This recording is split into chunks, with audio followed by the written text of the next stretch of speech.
Hello friends, எனக்கு கொஞ்ச நாளாவே கல்யாணத்தில சாப்பிட்ற மாரி இலை போட்டு நல்லா சுட சுட பிரியாணி சாப்பிடணும் அப்படின்னு கிரேவிங்காவே இருந்தது.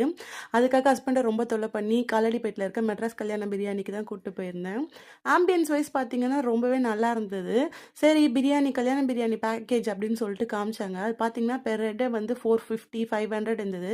அந்த அளவுக்குலாம் பிரியாணி சாப்பிட நம்ம வொர்த் இல்ல அப்படின்னு சொல்லிட்டு, நம்ம வந்து தனியாவே பிரியாணி வாங்கிக்கலாம் அப்படின்னு சொல்லிட்டு ஒரு சிக்கன் லார்ஜ் பிரியாணி ஆர்டர் பண்ணியிருந்தோம். அதுக்கு பார்த்தீங்கன்னா எக் கூட குடுக்க மாட்டாங்களாம். சரி தனியா 2 எக் வாங்கிட்டோம். சைட் டிஷ்க்கு பார்த்தீங்கன்னா, ஹனி சிக்கன் தான் ஆர்டர் பண்ணியிருந்தோம். கலர்லாம் வந்து ரொம்பவே நல்லா இருந்தது. பட் வந்து பிரியாணி நான் எதிர்பார்த்த அளவுக்கு இல்ல. சுத்தமா சூடாவே இல்லங்க. ஆ டேஸ்ட்டும் வந்து ரொம்ப பிலோ ஆவரேஜா தான் இருந்தது. சரி வந்துட்டோமே அப்படின்னு சொல்லிட்டு சாப்பிட முடியாம அதையே சாப்பிட்டுட்டு, பில்லெல்லாம் பே பண்ணிட்டு வெளியில வந்தாச்சுங்க. நல்லா கையெல்லாம் கழுவிட்டேன். இருந்தாலும் என் கைய பார்த்தீங்கன்னா, மருதாணி வச்ச மாரி இருந்தது. நாம எப்படா மருதாணி வச்சோம் அப்படின்னு சொல்லி பார்த்தா, ஹனி சிக்கன்ல அவ்வளோ ஃபுட் கலர் சேர்த்துருக்காங்கங்க. நான் இங்க வந்து 5க்கு 2 தாங்க ரேட்டிங் குடுப்பேன்.